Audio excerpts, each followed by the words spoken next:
For some of us that are really excited over UFC and all these great fighters, you want to see power? Look at the body of Rasulullah sallallahu alaihi wasallam. Look at the power of Rasulullah sallallahu alaihi wasallam. Such a strong individual, such a powerful individual, that the greatest wrestler of the time, Rukana, he comes in front of Rasulullah sallallahu alaihi wasallam. He says, "Oh Muhammad, you put me to the ground and I become a Muslim." And Rukana had never lost a fight in his entire life. Do you know how strong these Arabs were? When the poets describe the power of the Arabs, when the poets describe the powerful men of the Arab, you know how these Arabs would prove their power? They would take a rope and tie it around their waist. They would take a rope, and what would they do with it? Tie it around their waist. And the other side of the rope, they would tie it on a horse. Then, with both of their hands, they would grab a tree. And they would whip the horse and see if it could pull that person away from the tree.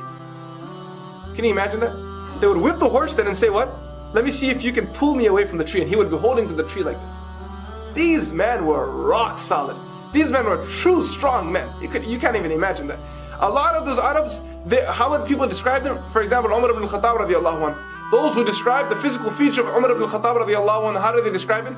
They say his forearms are the size of a normal man's thigh. Look at your thigh for a second. Feel your thigh for a second. Right? The forearm of Umar ibn al-Khattab radiallahu anhu was the size of a normal man's thigh. These men were strong men. And this man comes in front of Rasulullah sallallahu alaihi wasallam. He sees a beautiful, handsome face and he thinks that there's no power behind it. He sees the beautiful, handsome voice, he hears the beautiful, handsome voice, and he thinks there's no power behind this man. And he says, "Muhammad, why don't you beat me, sallallahu alaihi wasallam, and I will become a Muslim." Rasulullah sallallahu alaihi wasallam said, "Okay, bring it on."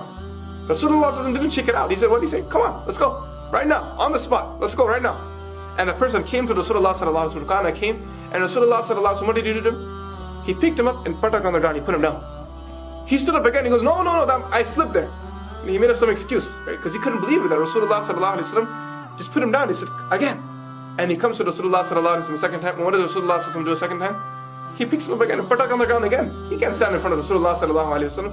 This is the power of Rasulullah sallallahu alaihi wasallam.